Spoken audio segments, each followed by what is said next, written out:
Hello दोस्तों मेरा नाम है अतिरेक और उम्मीद करता हूं कि आप लोग बढ़िया हैं और अपनी ज़िंदगी में आगे बढ़ रहे हैं। दोस्तों आज की इस वीडियो में हम जानेंगे कि मान लेते हैं कि आपका कोई बिजनेस है या स्टार्टअप है, ठीक है, या फिर आपकी कोई दुकान है। और तो दोस्तों उससे लेकर कोई मान लो कोई नेगेटिव पॉइंट है, कोई नेगेटिव स्टेटमेंट लोगों के बीच में बैठ गया है उनके दिमाग में, ठीक है, या फिर मान लो कोई मिस्टेक हो गई है, आपके प्रोडक्ट में कोई गड़बड़ हो गई है, या फिर मान लीजिए जैसे आपका कोई शॉप है, ठीक है, शॉप किसी भी चीज़ की है, मान लो आपकी एक्सरे अल्ट्रासाउंड की दुकान है, ठीक है, सेंटर है आपका, और उस रिपोर्ट में कोई प्रॉब्लम हो जाती है। या मान लेते हैं कि आपकी कोई स्वीट्स की दुकान है, ठीक है, और आप दूध दही पनीर वगैरह बेचते हैं और उसमें कोई खराबी निकल आए। या फिर मान लेते हैं कि आपकी कोई सब्जी की दुकान है, ठीक है, किसी बंदे की, और उसकी सब्जी वगैरह में कोई प्रॉब्लम निकल आती है, कुछ भी हो जाता है, ठीक है। तो मेरे कहने का मतलब है कि ओवरऑल आपका किसी भी चीज़ का बिजनेस है और कोई प्रॉब्लम हो जाती है तो उस कंडीशन में हम लोग क्या करें, ठीक है, इस वीडियो में हम जानेंगे ये। तो दोस्तों एक बहुत ही फेमस मार्केटिंग बुक है the 22 immutable laws of marketing. दोस्तों उस पर हमारी ये पूरी सीरीज चल रही है, उसी बुक का चैप्टर 15 है और उसी के ये हमारा पार्ट 15 है वीडियो का, ठीक है।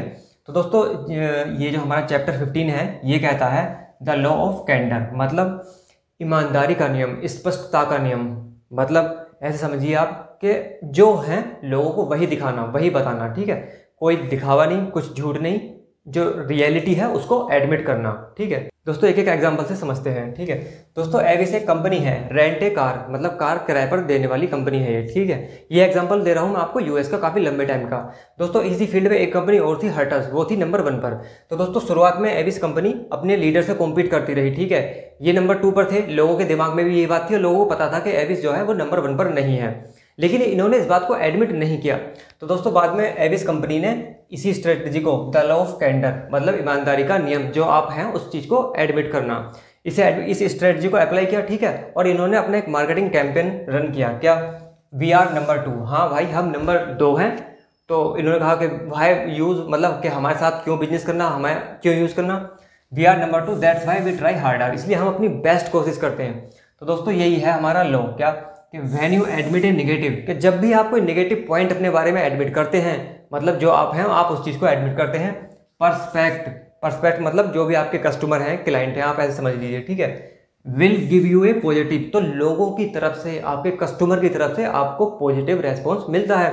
और यही हुआ दोस्तों, एविस कई साल से नुकसान में थी, इस कैंपेन के बाद इनका बिजनेस बहुत ही ज़बरदस्त चला और बहुत ही प्रॉफिट इन्हें हुआ, ठीक है। दोस्तों इसी तरह से अब हम दूसरा एग्जाम्पल ले लेते हैं। दोस्तों मान लेते हैं कि आपकी एक मिठाई की दुकान है, ठीक है, और आप दूध दही पनीर वगैरह बेचते हैं, आपके रेगुलर कस्टमर भी हैं और नए कस्टमर भी हैं, ठीक है। अब मान लेते हैं दोस्तों किसी दिन क्या हुआ कि दही खराब निकल आया, या मान लो पनीर खराब निकल आया, या दही खट्टी निकल आई, ठीक है। तो दोस्तों यहाँ पर सिंपल सा है कि ठीक है गड़बड़ हुई, आप उस चीज़ को एडमिट कर लो, ठीक है। दोस्तों एनी निगेटिव पॉइंट, कोई भी निगेटिव पॉइंट है, ठीक है, एनी मिस्टेक है, कोई भी गलती हुई है, admit it and justify it, ठीक है। आपने एडमिट कर लिया, जस्टिफाई कैसे करेंगे, रीज़न दे के, जो एक्चुअल चीज़ है वो बता दो कि भाई हो सकता है कि मान लीजिए आपने उस दिन जो मिल्कमैन था, जो दूध दिया था, कोई नया था, ठीक है, तो उसकी वजह से गड़बड़ हो गई। या मान लीजिए आपकी दुकान में जो काम करते हैं आपने किसी नए स्टाफ की भर्ती की थी, तो उसने ध्यान नहीं दिया या पूरी तरह से ट्रेंड नहीं था। तो जब भी आप रीज़न बता देंगे ना अपने कस्टमर को, तो उसके मन को सुकून हो जाएगा, उसे तसल्ली हो जाएगी, क्या हुआ, जस्टिफाई हो गया और आपने उस चीज़ को एडमिट कर लिया। ऐसे ही दोस्तों मान लेते हैं कि मान लो किसी बंदे की वेजिटेबल शॉप है, सब्जी की दुकान है, सब्जी खराब निकल आई है, तो सिंपल है, आप यहाँ बता सकते हो कि ये जो मौसम में चेंज हो रहे हैं उसकी वजह से भी हो सकता है, ठीक है। या मान लीजिए ये पीछे से ही सब्जी खराब थी, इस तरीके से, ठीक है। तो उससे क्या हुआ कि कस्टमर को वो चीज़ जस्टिफाई हो गई, जो उसे नुकसान हुआ वो जस्टिफाई हो गया, ठीक है। तो कोई भी नेगेटिव पॉइंट है, कोई भी मिस्टेक है, एडमिट इट, जस्टिफाई इट। अब दोस्तों मान लेते हैं कि आप कोई सॉफ्टवेयर सेलिंग बिजनेस में है, ठीक है, आपकी कंपनी है और आप सॉफ्टवेयर बेचते हैं। मान लीजिए कस्टमर को आपने सॉफ्टवेयर दिया, ठीक है, उसमें कोई प्रॉब्लम आ जाती है या वो सही से काम नहीं कर पा रहा, तो सिंपली आप बता सकते हैं, आप उसे जस्टिफाई कर सकते हैं कि ये किस वजह से है, क्या ये किसी टेक्निकल एरर की वजह से है, या मान लीजिए उन्हीं के मतलब जो सेटअप है उनका, पीसी है, लैपटॉप है, उसमें किसी कोई प्रॉब्लम है उसकी वजह से हुआ है, ठीक है, आप बता सकते हैं। ऐसे ही दोस्तों मान लीजिए आप एग्जाम्पल ले लेते हैं मेडिकल फील्ड का, ठीक है, और मैंने यहाँ पर एग्जांपल लिया है कि 2 ब्रांड हैं, लीवर सिरप हैं 2, ठीक है। ये ए ब्रांड तो है आपका और एक है बहुत ही लार्जेस्ट सेलिंग लीवर सिरप, बी नाम है इसका, ठीक है।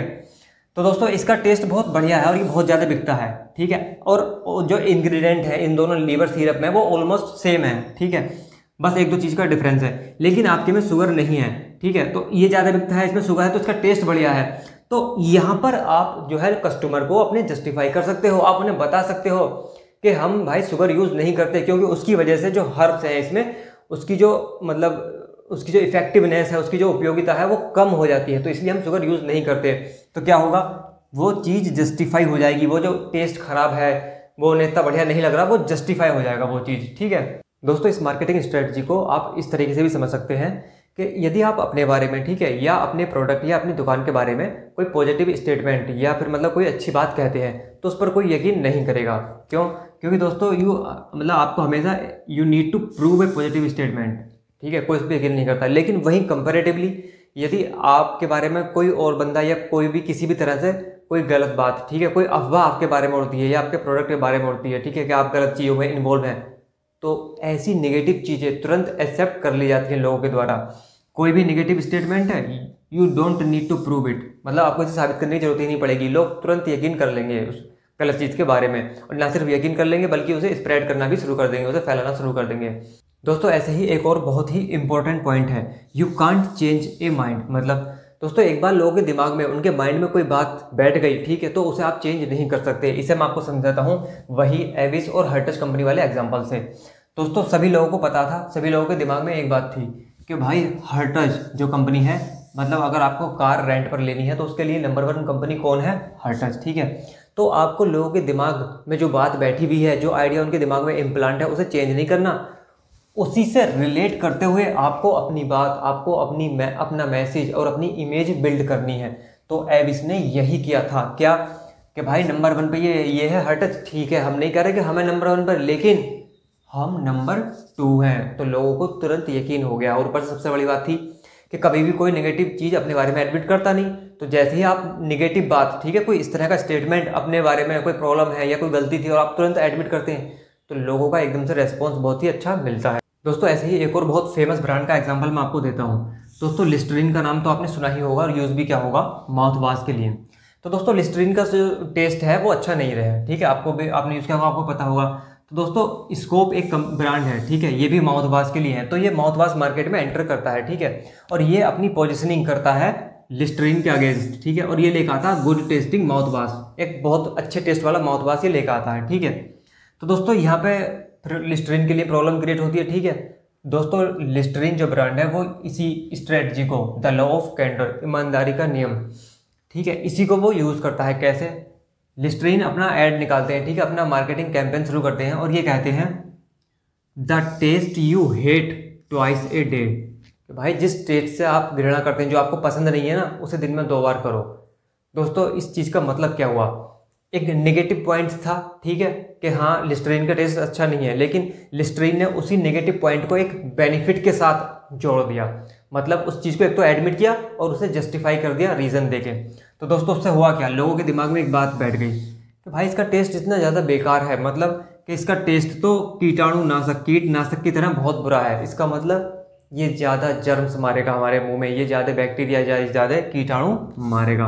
और ये कैंपेन काम करा। अब आप देख सकते हैं लिस्टरीन आज भी टॉप पर बना हुआ है। इसलिए दोस्तों अगर हम ओवरऑल देखें तो बेसिकली हमें माफ़ी नहीं मांगनी, हम सॉरी नहीं मांग रहे, ठीक है, बस जो सच्चाई है, जो हकीकत है, उसी को हम एडमिट कर रहे हैं। क्योंकि दोस्तों at the end honesty is the best policy, और ये हमेशा और हर जगह हर टाइम में काम करता है। तो दोस्तों जानकारी वीडियो की आपको पसंद आई है, एकदम यूनिक जानकारी लगी है, तो वीडियो को लाइक करें, चैनल को सब्सक्राइब करें, ठीक है, अपना सपोर्ट बना कर रखें। आपसे फिर मुलाकात होती है नेक्स्ट वीडियो में, तब तक के लिए थैंक यू, बाय, अपना ध्यान रखें।